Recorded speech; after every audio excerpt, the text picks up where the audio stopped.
On today's episode 28 of Sculpt N Create, I'm tapping in with Jarmar Green, aka BLKBulletX, straight out of Naptown, Indianapolis. Jamar is a musician, philosopher, and storyteller with a sound he calls rhythm rap, a blend of hip hop, emotion, and real life perspective that's built to hit you where you live, not just where you listen. We get into his journey from progressive metal band life, Shout Out to Ram, to stepping fully into a rap as independent artist, why he made the switch, what it taught him about pressure, discipline, and creative freedom, and how he's building his music one project at a time with intention. We also talk about the evolving role of AI in the music, the pros, the dangers, and how artists can use it as a tool without losing their identity. And then we pivot into something big, because Jamar's not just transforming his sound, he's transforming his life. From June to now, he's dropped from 267 pounds to around 219 pounds. And he breaks down what really moved the needle. Cleaner ingredients, cutting seed oils, tighten up, eating window, and thinking holistic, not just gym hardcore. This episode is really about one thing: control what you can control in your music, your health, your mindset, and your circle. If you're an artist trying to stay consistent, protect your energy, and move with purpose, this one's for you. And if you're listening right now, make sure you get subscribe or follow and drop a comment with your biggest takeaways from the episode. All right, let's get into it.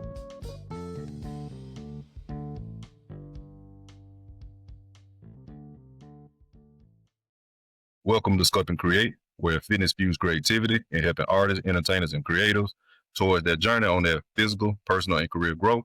I'm your host, Trea Da Fit Artist, and who I have with me today is Jarmar Green. He's a musician, philosopher, and storyteller. Welcome to the show, Jamar. Yes, sir. Trey, thank you so much for having me. Beautiful platform, and I'm so happy to be here on this Friday night. I appreciate it, man, and appreciate you for coming on too as well, man. So before we really just get into it, man, let everybody know who you are, where they can find your music, book you, whole nine, set your links out and so forth. Yeah. Perfect. Yeah. So Jarmar Green, straight from Naptown, Indianapolis, Indiana. The new thing people are saying is the I. And I hate that. I hate that shit. So hey, don't call this shit the I. What you mean? Okay. People, Yeah, I got people on social media and shit. Yeah, exactly. What you mean? Exactly. That's exactly how I feel too. Like, bro, I hate that shit. Don't call this place the I. It's Naptown. It's always been Naptown, Indianapolis, Indiana. The 465, the crossroads of America, right here. You gotta, if you want to go east, you gotta go through here. If you want to go west, you gotta go through here, right? And that's where we from, bro. So my music, I've been doing music forever, bro. If you see what behind me, I got the 7-string guitar, headless guitar that I got real serious with. But where you can listen to me nowadays, I'm doing all my lyrical, I'm doing all my beats. I'm working with people on my beats, of course. And you can find me everywhere. I'm BLKBulletX on Instagram, Twitter, all that jazz. Google Jarmar Green, Jarmar, and then BLKBulletX. And that's me, bro. Okay, cool. Y'all check them out, man. All right, man. So let's get into it, folks. So tell us more. Like, we just gonna get into the music stuff, and then we just go from there. All right. So tell us about the music. Like, what type of music you make, what's your style, what your niche is, or who you talking to, so on and so forth. Right. Perfect. So when I think of and sit down and listen to myself, Jarmar Green, it's a rap, R&B. It's like bluesy. It's like heartfelt. Yeah. So you hear the struggle, you hear the fun, you hear the enthusiasm, you hear the hype, you hear it all. And I really collected that into a rhythm and rap, if you will. Okay. That's kind of the flow I'm going with. That's kind of the terms I'm going with on my sound. And I really like the rhythm and rap, play on words. And yeah, that's what Jarmar Green is. It's the influences is very wild. Like, I can really sit here and say, like, my lyrical influences come from storytelling, but not in a way where it's like overly lyrical or triple entendres and things of that nature. My lyrics are something even a 7th grader can hear and listen to, or a grown up can hear and listen to, but it's relatable. I don't want anybody to have to overthink my music. I want people to take in my music and run with it. And if it fits the need of that moment you're going through, the situation you're going through, and let it rise. And when people listen to Jarmar Green, I want them to understand that every day is a day that where you can hustle harder than you did the day before. Control what you can control, and all them uncomfortable moments are just going to be so much better, right? So, because uncomfortable moments are going to happen every day, and if you can control what you can control, everything that you're doing, you just keep it moving, bro. You can keep it pushing, and you don't have to worry about others or anything like that. And you'll always be remembered as a solid person if you just control what you can control. And that's the message behind my music. Protect your vibe, protect your money, protect your feelings, protect your emotions, protect your gut, everything. Yeah. You know what I'm saying? That whole vibe, that whole everything is just so important to manifestation. That's your personal feelings. That's your goals. All that is tied to how you feel every day. And every day can just be better than your last. Yeah. Yeah, most definitely, man. I feel you on that. And so, what would you say for as you making your music, your influences are? Like maybe who your favorite artist is, or who inspired your music? And, Yeah, like really the I would say who inspires me now is different than who inspired me before. Like I said, before when I got into music, I was playing guitar. Like okay, my first entrance into music was like the clarinet. I wanted to play drums, but the teacher was like, "No, you can't play the drums. You got to play the clarinet." So Or I did that for why a that? little bit. I hated it. I and then I went into like wanting a guitar. My grandmother got me a guitar for Christmas, and I just Yeah. played that shit ever since. And some of my insane like influences is like motherfucking Linkin Park, like Okay. and then I Okay. got into like progressive death metal, like that kind of stuff where it's like really low tuning, but it's like different time signatures that you're in. And it's like synth heavy because it's like atmosphere sounds and stuff going on. And it's all emotional, like ebb and flow type music, really. And it's that was a really big influence on my music even now, like composition Okay. wise, storytelling wise, emotional, tapping into my emotion and being able to go line for line, being able to tell a story. Again, I have to give it up to my my band experience where I was in a band, not only Okay. playing the clarinet, but in a band playing metal, and then now going into my lyrical hip hop, rhythm and rap, if you will. Right. Yeah. Okay. So why the switch from those beginnings and towards a band and playing the clarinet and the guitar and so forth, switching to hip hop? Yeah. So the main reason from the clarinet to get to the guitar, it was like that was school, right? Like Mhm. I Right. wanted to. I didn't really like playing the clarinet, but I wanted to play an instrument. I knew music was cool, so I went into like the grand piano actually after the clarinet. And then I was like, this is cool, but nothing hit like the guitar. Like I really liked the guitar. I picked it up once. It was acoustic, and I was like, oh, I want one of these. And so I got one, and then I did that for a while. I started making my own music. I started like recruiting for a band. Even like I got a band of 5 people at one point, 6 people at one point. Right? It was called Every Wrong Decision. That was my first ever band, and then Okay. that was cool. It was like we were Sound like always practicing. We took some of those members, we reconstructed into a 5-person band and became Realms, and that's the one that stuck here in Indy. That Realms was a big. That was like we were doing shows every weekend. We were doing yeah. like bars. We were doing shows in the Midwest. We were traveling out of the U-Haul. It sucked, but we did it. Went to like Southern Indiana. We went to Chicago. We went to Michigan. It was just fun times, right? But it was all like either basement shows or hardcore venues, intimate venues, smaller venues. But it was cool.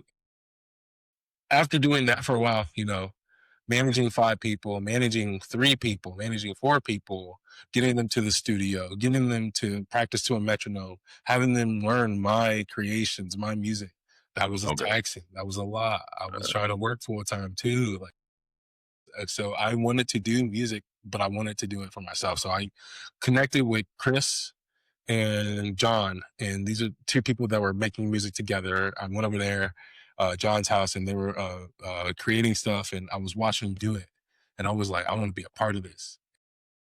I started making music. 2018, I started releasing stuff, and my first couple of songs were done by John and another producer friend of mine named Wavy Blank. Like these solidified me wanting to do more in the rhythm of rap. okay. So Chris and John, that they mostly was dealing in hip hop, right? Mm-hmm. Yep. Okay. And Okay. John and I, we all went to the same high school. John, Chris, and But John and I had a sound producing class together at the Accelerate. There was like we had our high school here, and then behind our high school, there was like a trade school, right? And Yeah. I was able to, we were able to just walk over to that trade school because I went to that high school on the campus there. But that you can learn how to weld, you can learn radio production, you can learn sound production, you can learn computer repair. Like it was all cool. It was cool stuff. Like that's why I really learned my trades and stuff like that. So I learned about producing, and he definitely took it and ran with it. As soon as we got out of high school, as soon as we relinked again, he definitely like was showing me how to like mix master, running the programs, how to record your voice, where to put your mic settings to, and everything. So it was real interesting to really like learn how John and Chris was doing that, and then to not only like inherit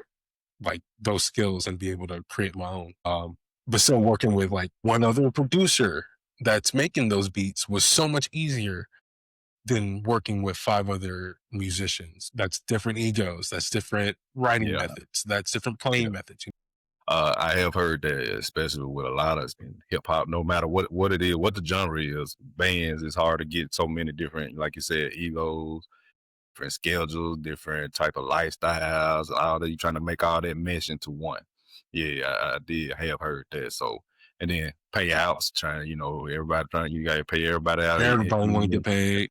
Yeah, so not only with just people, your bandmates, but the other outside people that you might be using and so forth. So yeah, I can see that getting tricky and so forth. But was it that you always liked the hip hop that you switched to? Because you really like, having said like why the switch. I understand the switch from being in a band to doing it on your own, but like why hip hop? Why couldn't it be just rock or something like that or whatever that you first was introduced to? Yeah. Good question. That's great because I could have went into like alternative rock, or I could have just been like a jazz player, just doing guitar by myself, right, and just computer drums or something. You're 100% right. Why hip hop? Why rap? And it was because of the storytelling part of it. Okay. I don't know. To me, like I don't make music just to get rich, famous, or to get seen. I really do make music to lay out something that's personal to me, that's happened to me. Really try to like think of times where I've like witnessed some shit or have done some shit, and I need to get that out in some way. And the best way possible is that music. Like for me, I get you. It is an art form of therapy, and it's poetry. I've become better at like word choice and trying to fit what my end goal and all my songs. So like every day I get better at that, right? But it's definitely that's the way. That was the way I wanted to do it. I could have went like a rock, but no, the hip hop and the beats. To me, when you get like a solid beat that translate and speaks to the idea you want to write your lyrics to, that's a whole nother element. And besides beats alone, just sitting there and listening to me, a good beat can move the whole body, right? Yeah. And I don't know. I had access to, my buddy gave me some beats one time. Shout out to Beat Money DP. He gave me some beats one time, and Wavy Brain. Once again, these people were the beginning of my rap career too, and I'm still able to talk to these people every single day. And then John, I just had a bucket of beats that I can just had on my computer. So I started to just write, and one day led to another. I continued just to write. I found like my avenue and I wanted to go.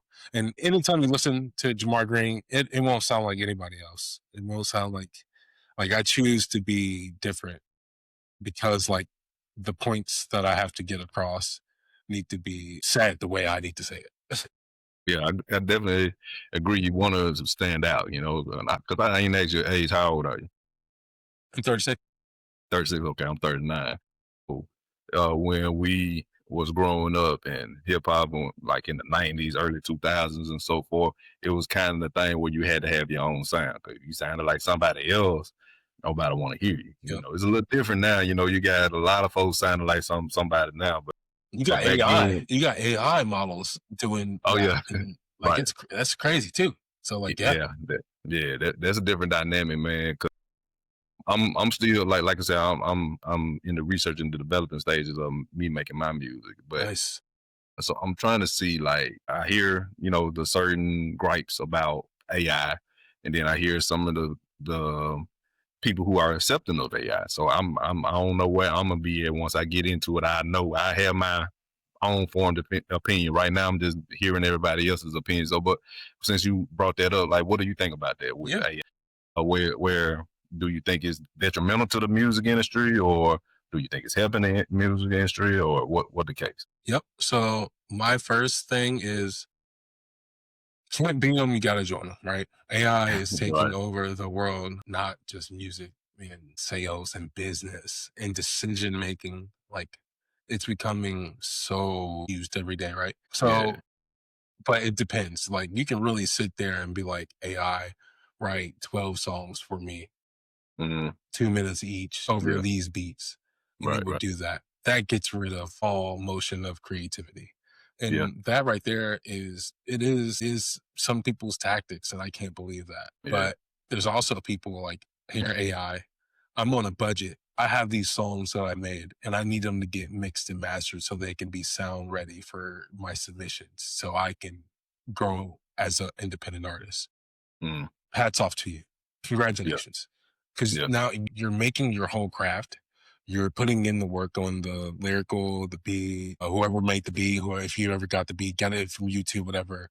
You recorded it, you put in your ad libs, and now you want assistance on the hardest part to get over that barrier, right? So AI does help bridge gaps, but if you're using it for that whole Yeah. operation, Right. it, Yeah. it really dwindles the whole purpose. And Yeah. I do think it's interesting how people of all calibers, no matter what the industry is, no matter what the project is, Yeah. how there is somebody always using it. Yeah, yeah. I mean, because that's what auto tune really is. You Yep. know what I'm saying? So yeah. So basically, so like that's what I was talking with Jermaine in another interview. He was like, it always been here. With the text message, predictive text, that was a form of form of AI and stuff like that. But it's just now how the way we know it now is new, Yeah. and, And and it's so creating forth. But videos that are getting more realistic every single day. I mean, and they catching up quick. And that's kind of Usually it scary. take like 5 to 10 years for that to happen. You know what I'm saying? Man, that stuff happening in a matter of like 6 months to a year. You know what I'm saying? It just Instantly. getting better and better. Yeah, I'm Instantly. telling you. And quantum computing is crazy. And I just read that, like, I don't know, like, if you're ever into like building PCs. I'm a gamer. I'm a gamer, and when I Okay. play games off a PC, and I just realized and saw that the main distributor for a lot of CPUs, or RAM, I'm sorry, RAM, is now going all in on AI production. So they're no longer doing RAM sticks for consumer consumption. It drastically upped the price on sticks of RAM, computer parts. Yeah. Like, for the Okay. consumer like me, use it Yeah. to play games, it's going insane because of the AI. Yeah, it's getting crazy. Yeah. Dang, but now, like I said, even me, like I said, I'm not using anything in music or anything. But for us, me in my fitness business, I do use AI.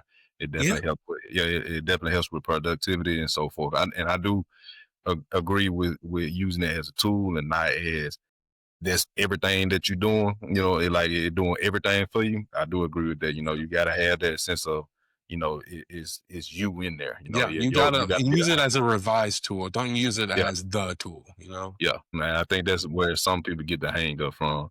Other gripes I hear for is like Suno. That's another one that I'm hearing about is that Yes.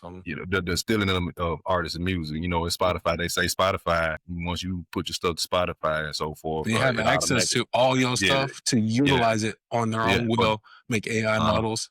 That's right so Trey. That is so crazy, bro. yeah Because yeah that's so they can, like, take an artist like anybody like me that has no, like, real big following, put shit out there that looks like somebody else, and uh, that's my whole identity gone. And the AI one, that's right. crazy. Yeah, that's the gripe people having about the most, or you stealing people music, likeness, and all that stuff like that. So I do get that part of it. Need to be some type of barriers with that and taking people property. But then on the other hand, as a consumer, you hear some of these remakes to these covers that they doing.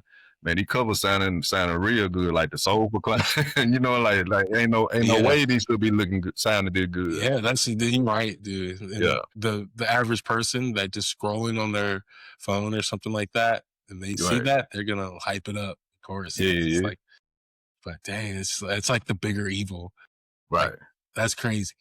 Yeah, It's so I, crazy. I don't know, but yeah, you got like the artists that saying like, well, like we can't beat them, we gotta join it. So a lot of them trying to get ahead of it some way. So I think that's the best approach, trying to get ahead of it some way instead of trying to fight it, Mhm. because and everything. But I don't know. Once I get into it, I might have my gripes about it, and then we can have this conversation, man. Trey, you remember when you said this or that? Yeah, You know what I'm yeah, saying? Well, and yeah, like yeah, keep in contact, bro, because we're all yeah, learning about that kind of stuff. Because there's all yeah, different ways. There's different ways to utilize it, hmm and people are just getting more crafty on how they're yeah. using it. So.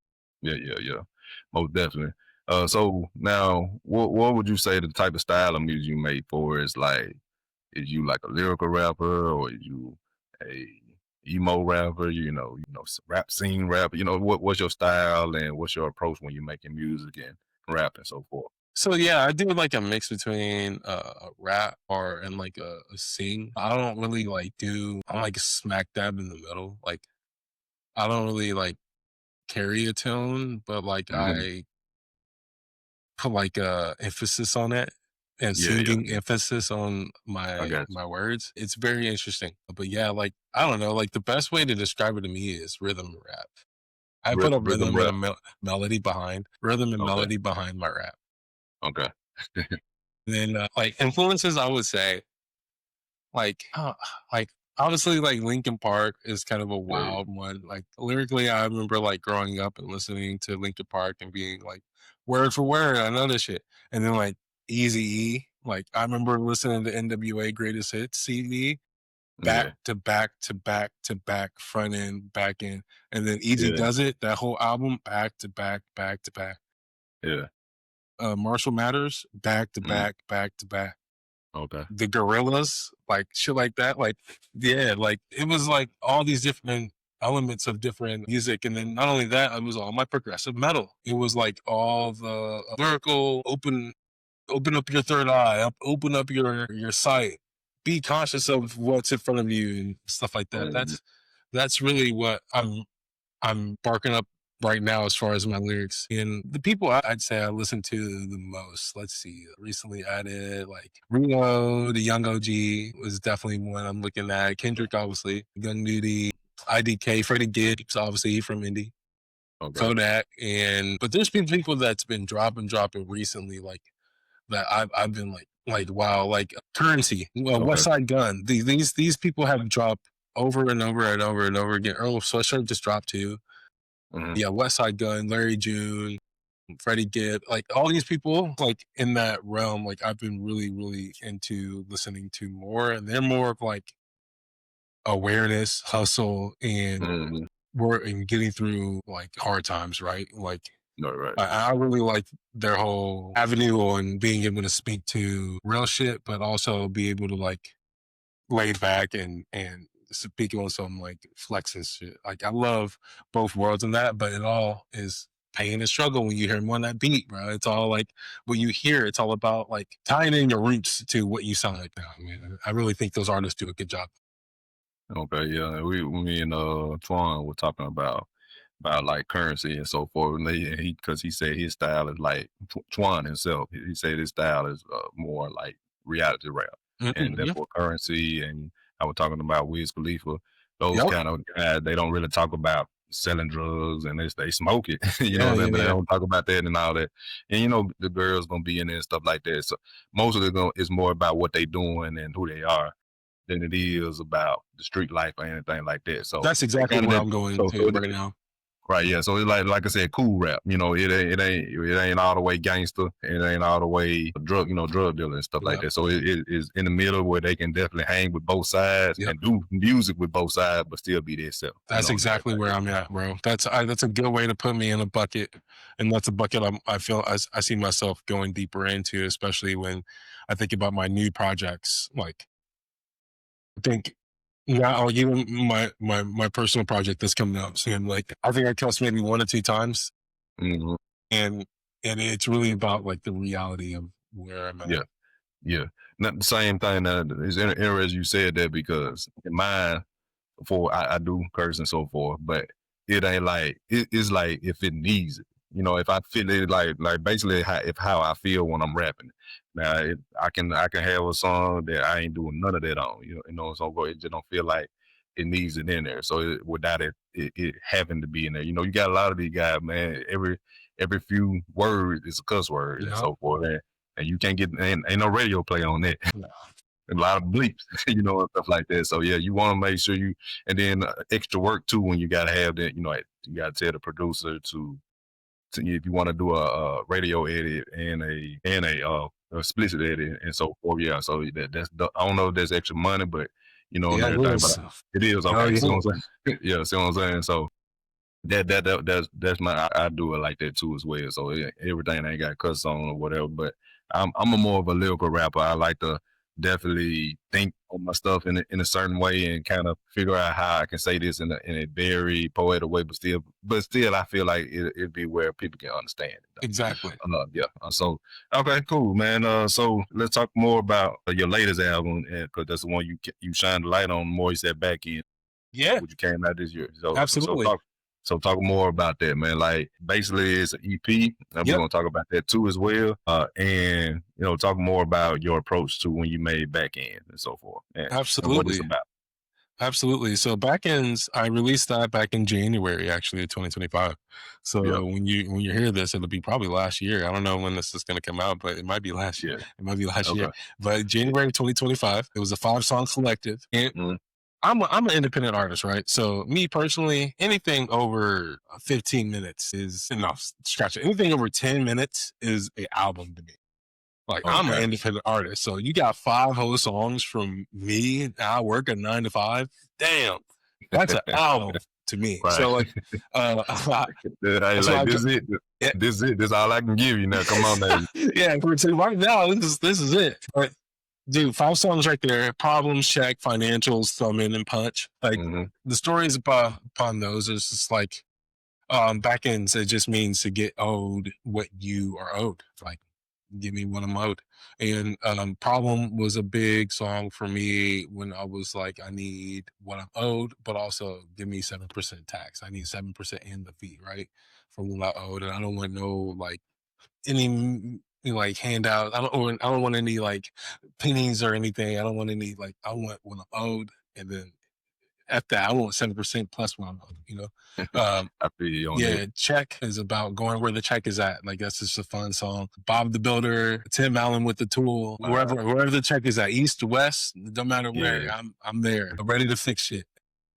Financials, that song is about just taking my wealth and holding it dear to my heart and always going after what I can get in a grind where I can go get my money, where I can go get my my next goal, my goals. I'm trying to get it all done in that song. Financials is always time to me. And that's my video song. That's the song where I'm like, I mess with my financials. I'm gonna go get my financials. I'm gonna go hustle for my financials. I'm gonna go protect my financials by any means necessary. Thumbing, that's just a flex song. Thumbing through the 20s, thumbing through the 100s, thumbing through the 5s, thumbing through the 1s, whatever it may be. And then Punch is like every time I make a collective of art, the last song always has to be the wordy song. That's the one. That's just the wordiest of all the songs. It's just me rapping, and it's I'm bringing the pack to pack the pack's punch. Like I feel you kind of explain it with your EPs and so forth, and making it. But why not like maybe a longer EP or maybe an album? So forth. Like why not an album? A full-length album and so forth. So why not a 14-song album? Because I wouldn't even listen to that. Okay. I mean, unless you're Kanye West, like I'll listen to a whole 14. Maybe Future, like even then I'm skipping some songs. Yeah. Okay. Like me personally, 5 songs. You're gonna listen to all them songs. You may skip them, but you're gonna play on all them songs, and it's digestible. It's most music nowadays is one and done. So if I can get you to do one and done for all 5 of my songs, thank God, that's a good project to me, right? So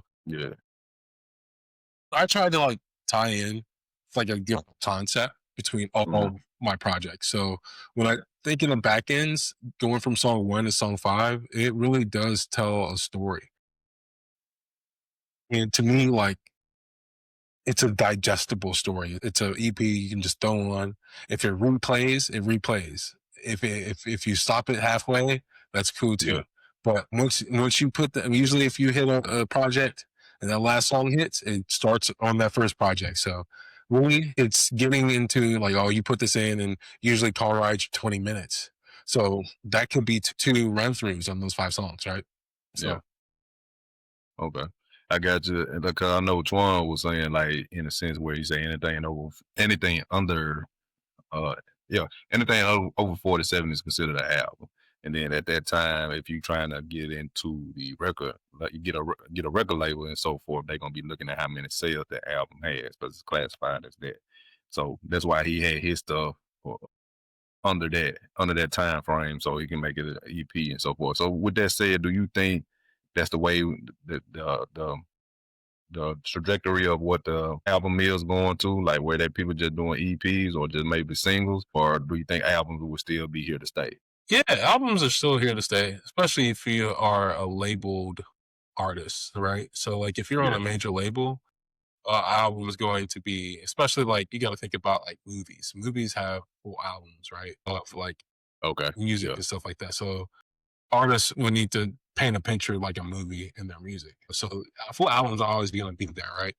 Now, for independent artists, EPs are the way to go. Extended plays, demos, singles, SoundCloud releases, all that, individual platform releases, Mm. title releases, all that. Like, there's a lot that you can do as an independent artist. Because, hey, as an independent artist, I definitely have more people who listen to my music on Apple Music than I do on Spotify. And if you are a major artist, it don't matter. You need to be on all platforms because your music is played on all platforms, right? So that's the cut, that's the dryness of it all from a different perspective on the major artists compared to an independent artist. Is independent artists can do whatever they want. They're independent. So you can have a good 3-song project. You can have a good 5-song project. But a major artist, I don't know if they have the free will to do outside of what the label will tell them to do. So Yeah. That's what you hear, a lot with between independent and a record label. You kind of got to go with what they want you to do. And it's so, resource management. Resource management. You may only have a budget to put out 5 songs. yeah. I know I'll be in January. I only have a budget to. Damn, that's and a video. I have the budget to do 5 songs. There's another thing, the money it takes, especially depending on what, like I was just talking with somebody with this as well. Like he said, he only do exclusive beats. Yeah, Those that run up anywhere between $400, maybe 1,000 plus. yeah. So yeah, so it can get real. And you trying to do a whole album, yeah, it can get real costly. Not to mention you got to get studio time. Not to mention you got to market this stuff. So yeah, it'll take a whole, for some people, especially if you're not making that type of money back so quickly. Yeah, it'll take a while to get that out. Take a long time. Yeah. Because if you work in a 9 to 5 funding your art, like Yeah. that's you gotta like front load, or you gotta have a way to make it back. Because a video is, you're gonna pay $350 for a video. You're gonna, especially for just, I'm thinking about one location, right? One location video. Yeah. You're gonna pay a distribution platform to put your music on all the platforms. You're Yeah. gonna pay to get the premium ads run on your links, so that way people can discover you. So like it is expensive. It is a onward going machine that you gotta pay for, really. But at Mm-hmm. the same time, like that's why if one thing I want to preach, one thing I want to be able to do, longevity through my music, right, is just show people how accessible it is. Because my studio is literally right there. I turn Okay. my chair, I'm at my studio, and Right. it's so easy to be able to like obviously connect with people on YouTube, connect people through Instagram, and find these people who make beats who want to work with artists. I've worked with people from like Ukraine. I've worked with people from Netherlands, Sweden, with people who make beats. I've worked with all these different people, and it's all from Instagram. It's from Twitch. I'll be streaming on Twitch, and I'd be like, check out the music below. And they come in and they look and they like the music and they send me beats. I've gotten beats that way. And it's been a blessing just to be able to go over there to my other computer and load up. It's slow as shit now. Don't get me wrong. It take 30 minutes for that motherfucker to warm up. But as soon as it does, my God, I can upload my beats on my program. I got my mic. My mic is great. Like I wrap it to my mic, and then I get all my ad libs done. I get on my make sure it's like where I want it to be on the words where I want to be, and then I send it off to go get it mixed and mastered, and then I get it ready for release if I want to do a video or some artwork, blah, blah, blah. But like it's like having it at your own house is definitely cutting a lot of gaps where you don't have to pay $200 an hour at the studio. You know, you may want that as an experience, but dude, having it at your own home, that's separating you for sure. Yeah, I know Russ had said something as much. You know, you have it at your house, you're able to crank out more than going to get studio time and so on and so forth. Yep, because then you got all that pressure on you at the studio. You only got a time limit. You pay for that time. And people like to shoot the shit out the studio. People, if you got some talkers up in there, it's over. Your session's done. Because 30 minutes of pure talking and only 30 minutes to rap, like that'll cut you the time. At least at your home, you can shoot the shit with the people you invite over, and you know those people. You have a community to be able to help understand your music, help guide your music, help influence your music, help judge your music. So like it's better at the crib, and I'm always going to preach to do it, and it does not cost. You spend $200 at that studio, but $200 could get you a little setup at your crib, and it may not be good, but I bet that producer at that $200 studio would take your creation that you did at home for $50, and now you're really saving, right? They'll take that song for $50 and mix and master it. Right. Okay. I got you. So that's where it all, you know, really what you wanted to be, more mix and master than anything than just recording, so to speak, right? Yep. Yeah. Yep. You want to record it in your own, so that way you can edit it, you can see how it sounds, and then you can make sure your pronunciations are good. And then once you send it off, they're only putting effects on your voice. They're cleaning up. They're putting the levels on your beat. They're putting the levels on your voice and making it radio ready. Man, that's a process I couldn't figure out how to do here, but I decided to send it off to the professionals on that part. But as far as recording your voice, getting the beat, rapping over the beat, writing to the beat, that needs to be at the crib. That needs to be at home. Okay. I got you. Okay. And they, like I said, then they do the final product with the producer or so forth. Okay. Yep. I got you. Because my thinking was with it, this was like, I was like somebody like would tell me, "Well, you can just do that at your house." I was like, man, I don't know what I don't know. You know, that's my approach to it. I don't know what I don't know. So if I go to the studio, they know everything and they can put everything in the right context and stuff like that. So that's why I was just saying I'd rather record than trying to give me a whole home setup. Yeah. And it goes to where you want to go, right? Like getting your own setup at home is if you are sick of paying to go to the studio. If you find going to the studio not productive, if you find going to the studio and you're not getting anything done and you're paying them, it'd probably be the best smart decision to put it at your home. But you know, test the limits. It's all about the atmosphere, right? It's either your home or the studio, whichever atmosphere is more comfortable for you to get work done. Okay, I like that. Okay, that sound advice, because that's helping me. So when I get out there, don't just stick to one thing. Test it out first. See where I feel. Yeah, and if you go to the studio, go prepared. Make sure you know your song. Yeah. Make sure you have the vision, and make sure you know your lyrics.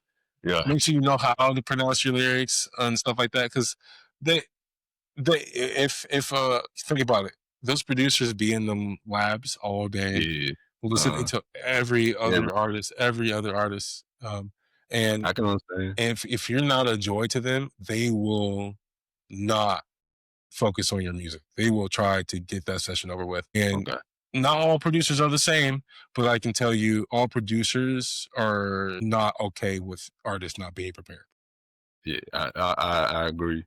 Well, from the research that I've been doing, like I went to one studio and trying to network with him and so Yeah. forth, and then also see what he does and stuff like that. He was like, man, he said, just come in here prepare you when you come when you said because I can't tell you how many times the person was they just trying to vibe and fit it Yeah. in everything, and then put it in there and they only paid for an hour. And then the last 20 minutes they record, and then they expect me to mix and master. He said, because that's all in the same price, and everything. He said, Nah. then they expect me to mix and master. And he said, nah, I got to charge you extra now because Yeah. you going You over went the over your time. limit. Yeah. Yeah. You know what I'm saying? So, Yeah. yeah, he said, come in here prepared. And I know some of them said, like, I always have my stuff written down. Another one said, like, I heard too, like, to have your stuff memorized and so Yep. forth as well. Like, so that way you really know it, and you can go in there with a whole different plan and strategy and stuff like that. You can switch it up if you need to because you remember it and stuff You like almost that. want to go in there with the full project ready to go, ready to record. And once you record, you listen to the producer feedback on where and what needs to be changed and what, because they're going to be the professional, right? So you want to lean on them on areas that where you want to change up and, Okay. but that all starts with going in there. The first Mm. 20 minutes is knocking out the whole song, right? Recording the whole song. Then Okay. the 40 minutes, the next 30 minutes is all about getting them editing and figuring out what effects and like layering Okay. and stuff and ad libs maybe. Okay. And Yeah. then the last 20 minutes needs to be all producer finishing, mastering the song. But like, Okay. man, if you're going in there to vibe and Yeah. you throw off the producer to let him just vibe, if y'all just Yeah. throwing back, joints, smoking weed, and everybody high, and then nothing gets done, Mm. bro. That's a Okay. bunch of. If Yeah. you spend $100, bro, and you could have Yeah. had your own setup for 150. Right, I get what you're saying. That's a waste of money. Yeah, I like your perspective with that. Let me see it in a different light. Yeah, Yeah, I I mean, get. it's that's where I Mhm. want to be Yeah, when I get through my music, and at the end of it all, I want people to be like, it was like not hard to get it, and then be able to work on crafting music yourself. Like, right. yeah, I mean, equipment is very expensive, but like getting a basic equipment to get better and replacing one thing, replace your mic, replace your digital workface, and replace one thing at a time, and inch, and build. Sooner or later, you're gonna know exactly how to work your equipment. Okay. You're already gonna know how to what your voice sounds like, what your sound sounds like, and how to do a song and everything, but your Yeah. equipment is elevating too, and you're getting better as you are progressing. And Right. Okay. when you go to those producers, not only are you collabing with the producer, you're not just relying on the producer. Okay. Okay. I got you. Yeah, Okay. that's real where I want to be at as far as like Mm. education and getting people like new artists that influence being able to do it on your own. Yeah, I get what you're saying. Like I said, they're eventually where I will want to be, maybe.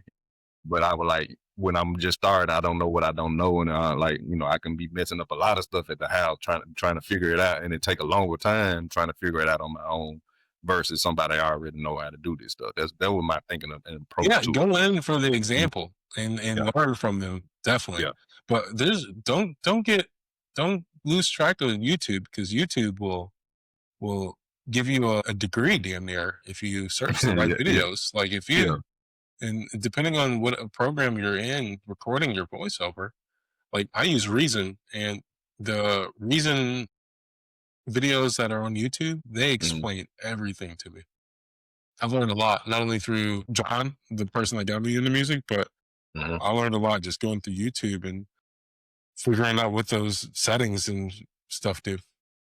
Okay, Like that's a good start, but ultimately, yeah, go into the studio with a producer that knows what they're doing and learn from them. Mhm. okay. I appreciate that, man. Definitely. I think that's some people need to hear that too as well. Yeah. Now, EPs, Yep. relax. and Trio Heroes. Yeah, absolutely. So Heroes is just a temporary name. It may change. We don't know, but I really like the Trio Heroes because it is three of us on that album. Okay, so with the relax, I see how you got it. Got reading in the colon and then lax. Yeah. What's the creative this direction with that? So RE, like you're returning an email or returning. Okay. In general. Yeah, repeat. And semicolon LAX means Los Angeles International Airport. So we went to LA. So that project is a 5-song project. Okay. And it basically tells a story on, well, the beginning of the EP is very fun, heart, open-ended, and just very hype. Like, Relax is definitely a hype album. And Motion is like, why are you worried about what I'm doing? Why are you worried about how I'm getting my goals accomplished, my money? Yeah. Hurry is like, I'm hurrying up, getting from task to task, getting my work done. I'm getting my goals. I'm hitting my goals. I'm hitting my targets. I'm getting from one target to the next target, and I'm hurrying up in between them. Okay. Night, I'm working around the clock. I'm watching my 12, 6, 3, and 9. I'm aware, and we active at night.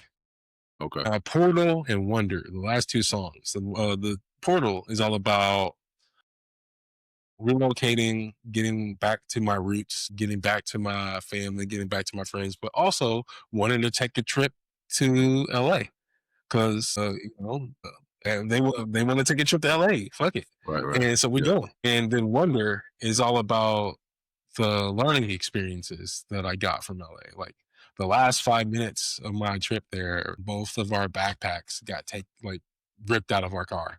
Like it was so crazy because when we parked the car, we walked across the street to eat. Right, this is 5 minutes before us like going to return the car to get on our flight back home.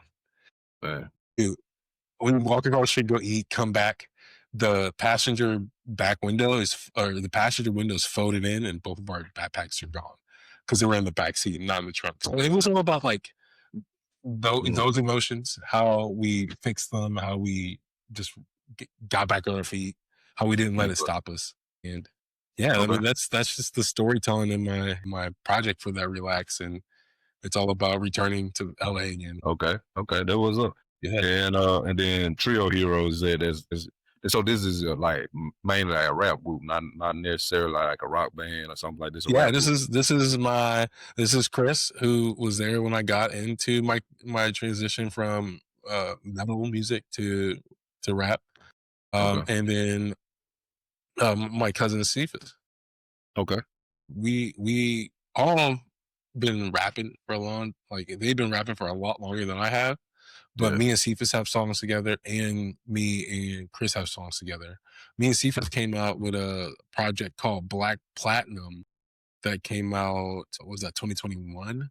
Yeah, Black Platinum, BLKPLATINUM. And that was a 3-song project, but it was a very, very solid project. Artwork was done by a person that used to be in a metal band with me from when I was in high school too. Like right after high school, he was in a metal band. He did the artwork for that project. His name was Daniel Owens. But Trio Hero is a 5-song EP.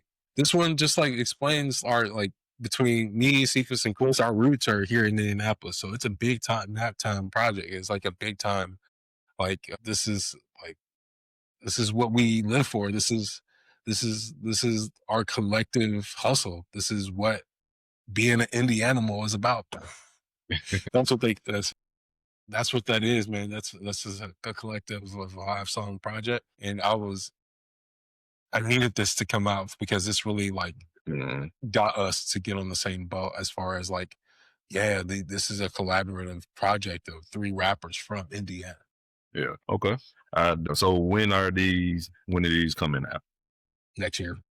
I want to align Trio Heroes with our show that we have in January 16th. We got a show in the Hoosier Dome, January 16th. And we're all, me, Chris, and Cephas are performing that with another rap group called No Motive. It's like a rock band. It's a band, that does rap. Like there's 2 rappers in that band. So like Okay, that's so rap. really cool. Yeah, Okay, we're doing a collective showing that.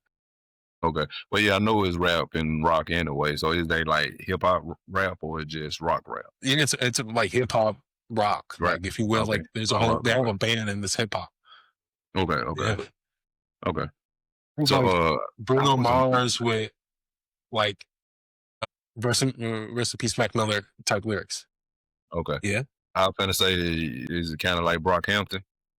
that's a good one. Could be, but I would go with Mac Miller. Yeah, Mac Miller. those 2 rappers definitely Mac Miller. Okay. Okay. Yeah, well, I was saying Brockhampton. They, that's like a rap group or whatever, rap band Yeah, or whatever. where are they Yeah, from? I don't know where they from. I ain't heard a whole lot of music from them and everything. They ain't been coming out with anything. But yeah, you finna look them up. You finna see Hmm. what I'm talking about. Yeah. Is it one of those albums? One of the guys, Face Blue or something like that? Yeah, Yeah. yeah. I know who you're talking about. Of course, yeah, yep. And that's a good example of knowing Moto too. Uh, Mm, their songs are cool. I'm really hyped for that show. It's gonna be my first show back since before COVID. Can you believe yeah. that? Like I've been really inside. I've been outside, but I've been inside when it becomes like just creating, Mm, like theory crafting and getting everything placing together and everything like that. So okay. yeah, it's been quite an adventure, and I'm really hyped to get back on the stage and the Hoosier Dome, man. I remember Oh, yeah. playing the Hoosier Dome in my metal band. It used to be like, oh my God, a hole in the wall venue, bro. Right. Like the sound system was raggedy, like everything in there was sweaty, and but the shows were phenomenal. The bands that came up, you would get like Mm, the mosh pits, you would get the wall of death from there, but it was a very small venue. It was crazy. mm, But like now, that thing yeah. has reinvented. It's so awesome to see that venue survive COVID and Yeah. survive up to this time. And their sound still sounds great and looks great in there. So I'm really hyped to go back under a new light. That was up, man. How long had you say you've been rapping since like 2018? I think. Did Mm-hmm. you say? Released my first my first single on all platforms. So that was the Okay, cool, intro. cool. Yeah, for sure. All right. So and doing shows and stuff like that. So what did that experience like from 2018 and now doing shows? What would you say your trajectory from starting now to where you at now? For starting back then to where you at now? Yeah. So back then, all my shows were like house parties. Hmm. Yeah, like Okay. maybe small venues, nothing too big. It was like if I were to like perform, it would be like 3 songs. 'Cause that's all I had. Okay. Like it wasn't till like 2021 where I was like, yeah, let me start willing this. I had to like find out a way to get my own studio. So it took a long time to do that. Around 2021, I started like building up my own studio, Hmm. and I was sick of like trying to like record at my friend's house or Yeah. at the people that made the beats house. Just trying to like Hmm. stop getting so used to just being over there and recording for free. So I Yeah. started to build my own studio. I bought piece by piece. I finally got a new PC and I traded the old one in to get the PC for my studio. And like piece by Hmm. piece by like 2022, 3, that's when I was like recording in my own uh, I was recording in my own house, but then sending it over to getting mixed and mastered from a friend of mine that actually lives in LA now, Alec Jackson, Anxiety Attacks, and he's definitely a big time punk rock, hardcore rock engineer, and he does his own music in that avenue. And he like does like mixing and mastering for like mainstream EDM and house music. So really solid person for sound and doing it Okay. all.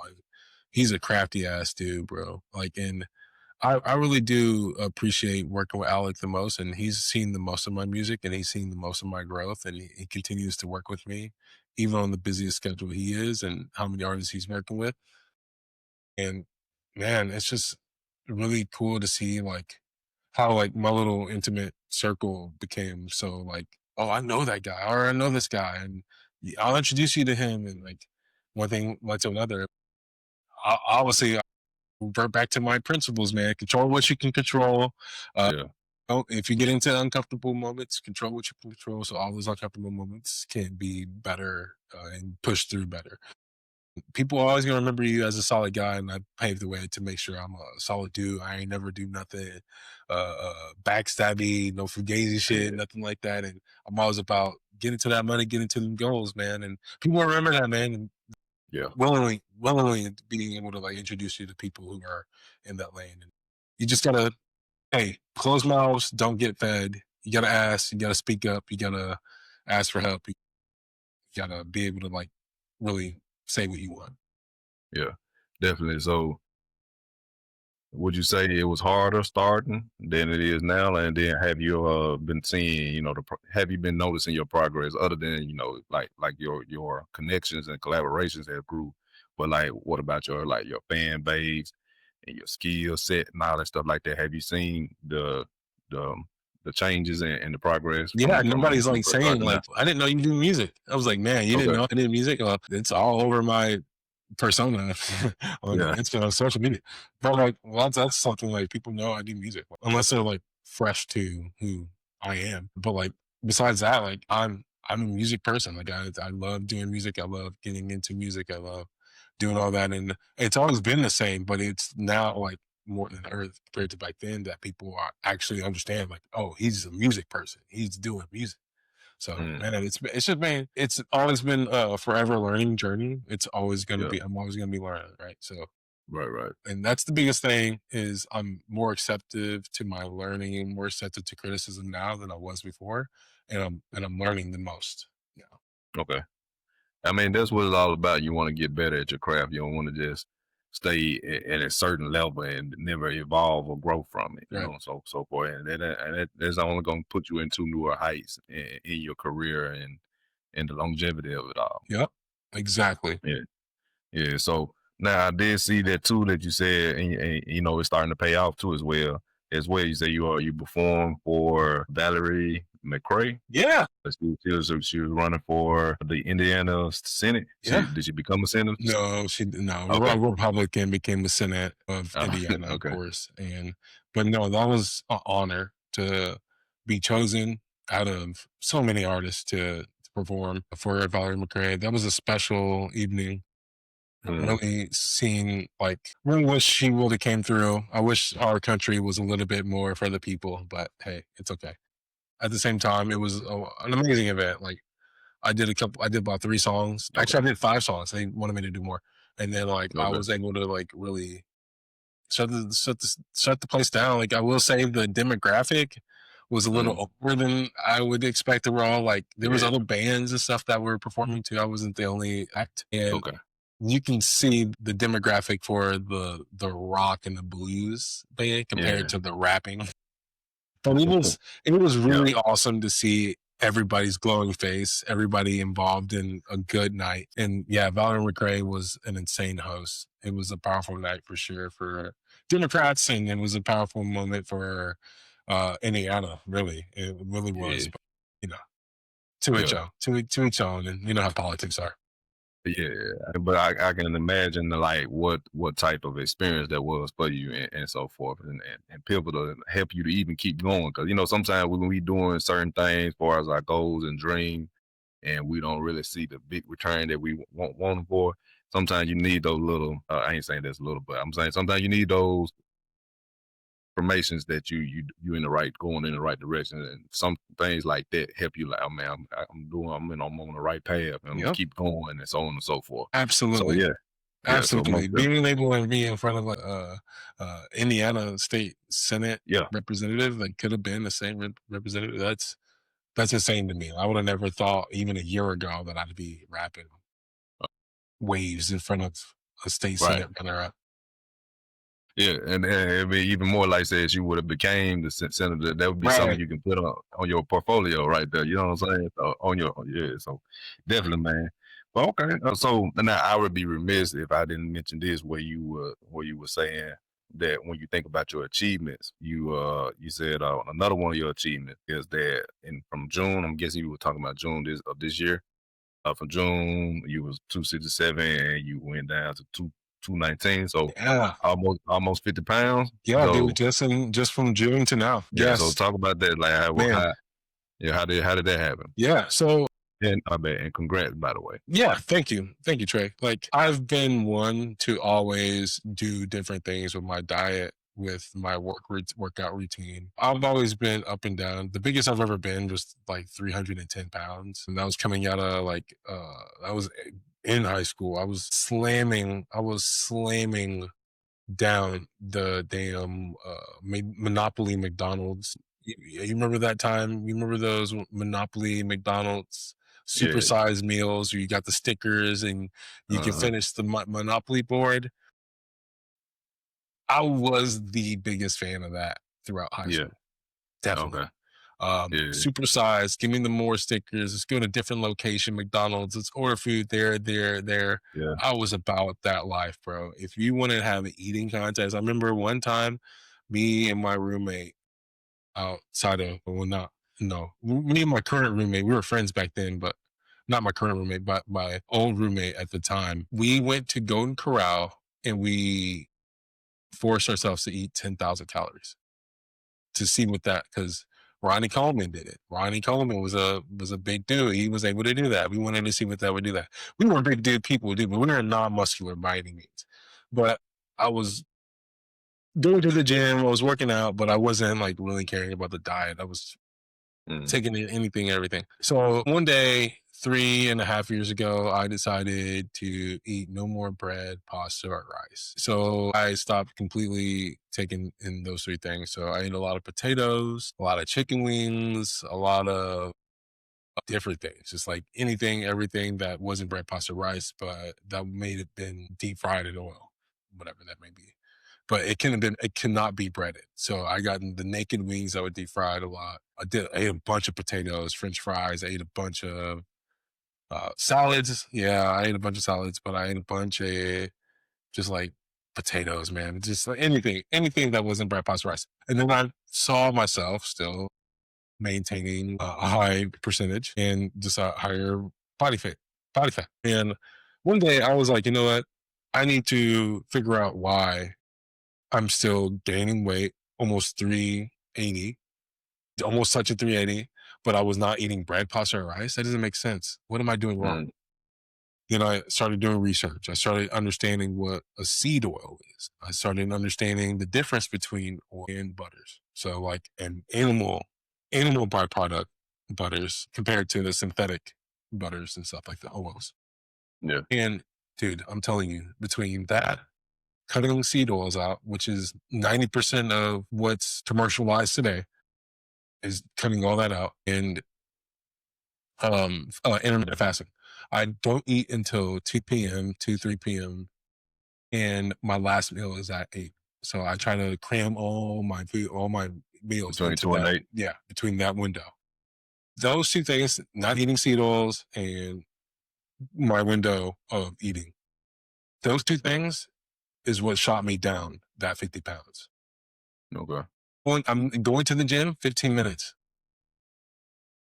But literally just those two things, that was the biggest thing I've ever seen. I couldn't believe how drastic those charts were as I was continuing to weigh myself and how much I was losing day in and day out, especially when I was at the peak. When I tell you I went through the 70s to like 270 to the 50s, a lot of that could have been water, all that could have been, but it was me letting my body digest all the food going from that window. So really it was that intermittent fasting, if you want to call it that. I just call it irregular eating because let's be real, we don't need breakfast.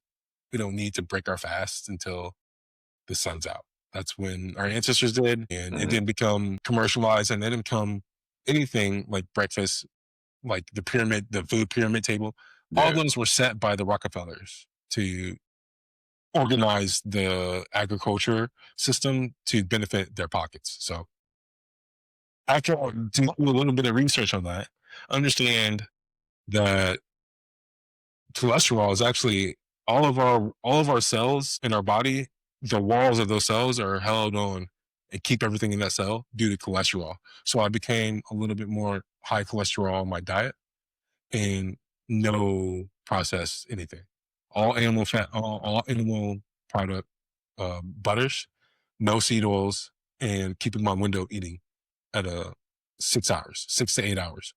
And bro, drastic difference between June and now. I'm at 218 now. Or yeah, 218. And I do tell people, man, you know, like they always think mostly it'd be the gym that they got to do, you know, do stuff in that. Now, the gym is definitely important. Don't Yeah, get me very wrong. But, important. you know, like for most people who with weight loss goals, it's really going to be, it's not even just saying it. It's mainly going to be in that diet for the first and foremost. And it's rarely the workout. You know what I'm saying? And I would try to tell 80, 80, you know, the 80-20 rule, but like 80 or 90% of it is gonna be coming from your diet, and the rest of it is exercise and so forth. 100% true, dude. Yeah, If yeah, you focus in and lock in on your diet for even just 1 week, yeah, you know, I think it's funny because, you know, people go to the store and you look at all the butters like in the aisles, you'll see all the butters, and dude, 90% of those are not mm, even like butter. It's vegetable spread. yeah, It's vegetable oil well, spread. It's like oil spread.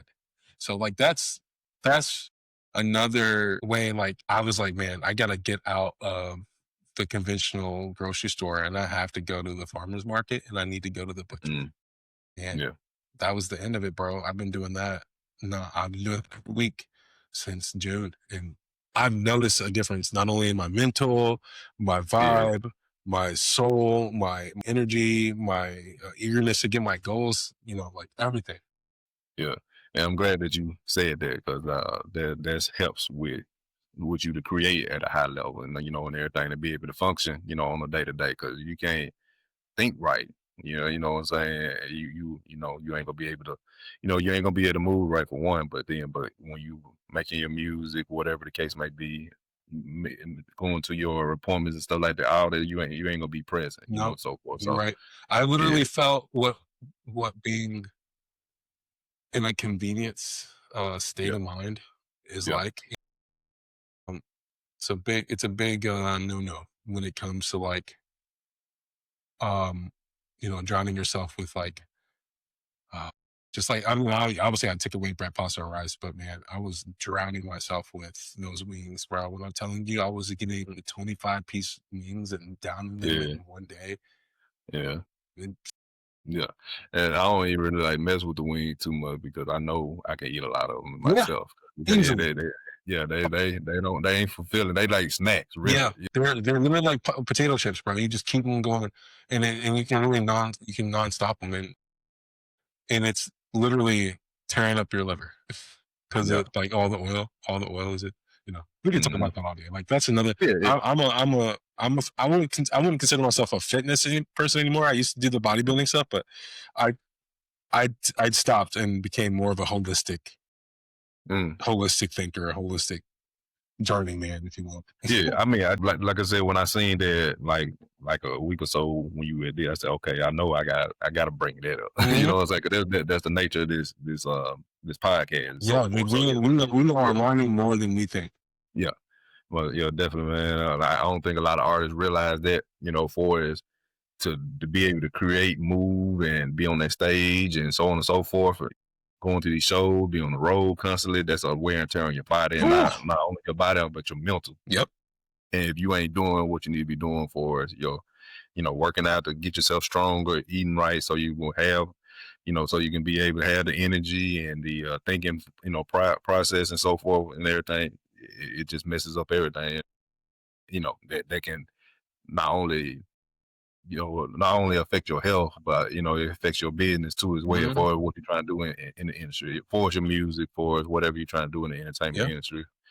And then You you know, start looking for ways out and cheap ways yeah, out, and you cheating on you start cheating up on your like your hard work, and yeah, it's just bad. Like I understand it, man. I've seen both sides of it, and I'm glad I'm in my mental clarity, and I'm glad we were able to talk about that because, yeah, like it's a big feat. It's a big feat, and I've been tiny. Like I've been like 25 before, like 220 before, and I mm, know for a fact that like you can do that by just going to the gym and eating whatever. But man, if you don't want to spend 2 hours in the gym, a day, like an hour in the morning and an hour at night, and you want to just get your body feeling better and your mental feeling better, and you want to come off all the supplements, and you want to come off all the pre-workouts and the protein powders and stuff like that, dude, find a butcher, find a farmer's market, get them real ingredients in you, get them real proteins in you, and I Mm-hmm. guarantee you, man, everything starts to like really fold in together. You start thinking clearly, you start asking more questions and stuff, you start clarifying more and stuff. So like I really do think it's a big tie to, yeah, like oh, the biggest thing too, like I know for a fact we're getting into our 40s, right? So I need Yeah. to make sure that by the time I'm 70, 80, I can do things. I can drive. I can still open up cans and stuff like that. And how you do that is to always be able to hold your body weight between the both of your hands on your side. If you can pick up and walk for a whole minute with your body weight on the side of your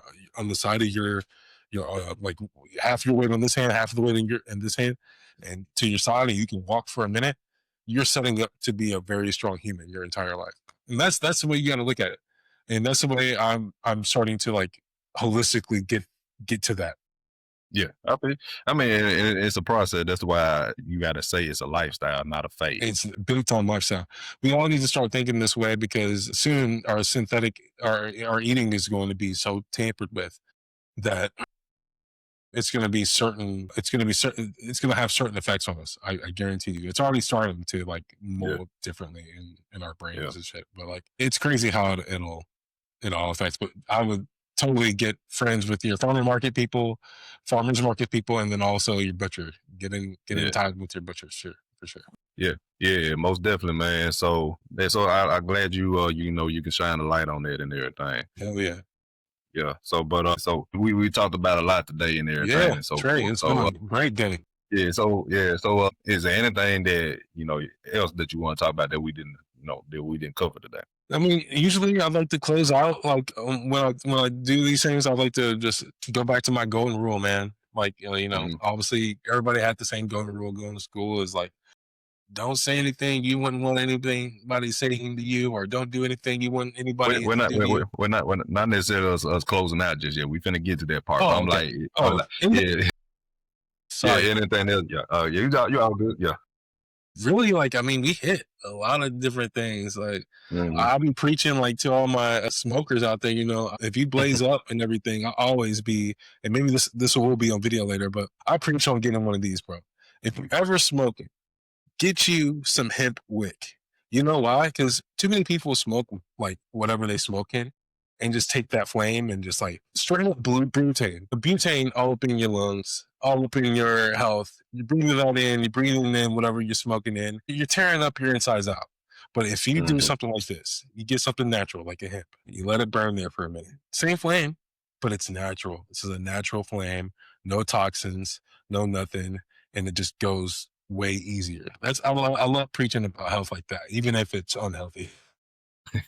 Yeah, I feel you. I feel you If you on have that. alcohol, if you have a shot, make sure you drink some water afterward.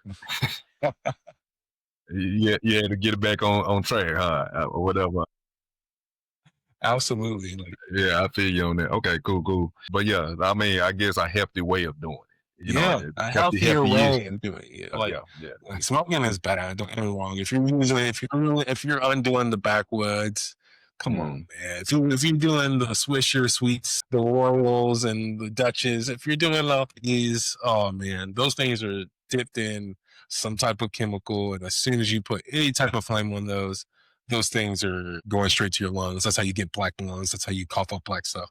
But if you do something like clean, like I know not everybody knows how to roll, but you get something like this where it's bamboo, yeah, rolling up yourself, yeah, non-toxic, unbleached. Oh man, there's a healthier way to do everything. There's a healthy way to do everything.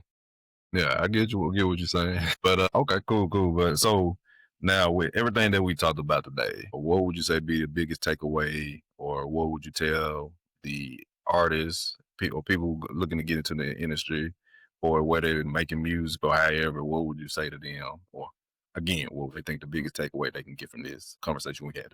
Yeah.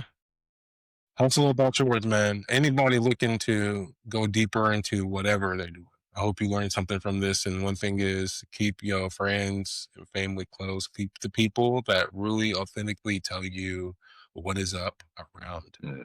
It may seem ugly, but keep those people around. Those people are really who are going to pave the better you, is the people who are not lying, people who are not ass kissing, people who are not sucking Mm. up. You want to keep those people around. You also want to control what you can control. Maybe that's in isolation, that may be with a bunch of people in a group setting, but control what you can control. All those uncomfortable moments will come every Mm. single day. You're going to get tested. You're going to get laughed at. You're going to get talked about. You're going to get talked to about everything. But if you're doing what you're supposed to be doing, if you're worried about yourself and all your shit is A1 and your shit is taken care of, and you're not doing any fugazi stuff, you're not backstabbing Yeah. people, you're not doing anything shady, all those uncomfortable moments is going to be better, man. That's the biggest thing I always preach. And protect your mind, protect your gut, protect your vibe, protect your mental, protect your emotions, man. And Yeah. Protect your health. yeah, protect that health, man. Because you only got one body, you only got one chance right here. There's no gulags out there. There's no returning back. There's no airdrops back into life. You gotta be here. You gotta be present, and you gotta take care of what's yours. Most definitely, man. I like that and appreciate you sharing that. And man, so before we get out of here, let everybody know again where they can listen to your music, book you, the whole nine, and learn more about you and so on and so forth. Absolutely, Trey. It was really a great session, man. Thank you so much for allowing me to be on the platform. We talked about everything in Sculpt and Create. What a beautiful place, man. Thank you so much for open arms. And you can find, once again, Jarmar Green, straight out of Naptown, Indianapolis, Indiana. We are not caught the eye. If you hear that anywhere, just start swinging, no matter what. We are called Naptown, Indianapolis, Indiana, right here. Jarmar Green. Yeah. Look at me. Look me up on Instagram, Twitter, under BLKBulletX, BLKBulletX. Or you can just Google Jamar Green, JARMAR Green, and all my stuff will come up there. Okay, cool. Cool, y'all check them out, man. When you first told me about the eye, when you said I didn't know what that was, I was like, what, the internet? You know what I'm saying?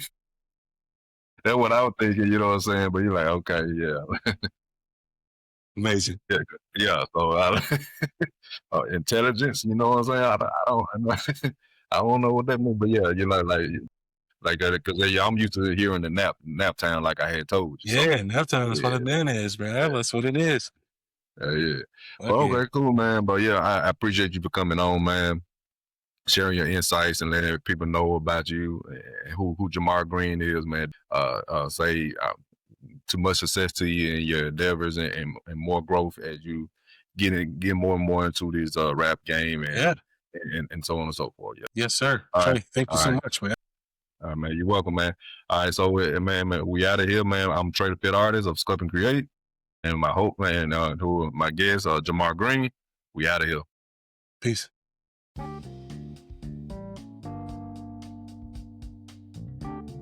Thank you for tuning in to this episode.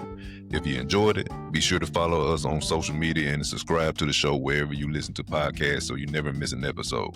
If you're looking for fitness coaching to help you reach your goals, want to join our animated network for fitness, guidance, collaborations, networking, and community, or are interested in being a guest on the show, check out the links in the description. Stay creative, stay fit, and we'll holler at you next time.